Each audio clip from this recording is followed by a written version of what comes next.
ஆ,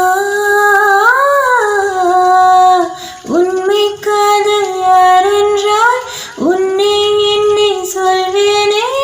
நீயும் நானும் பொய் என்றால் காதலை தேடிக் கொள்வேனே.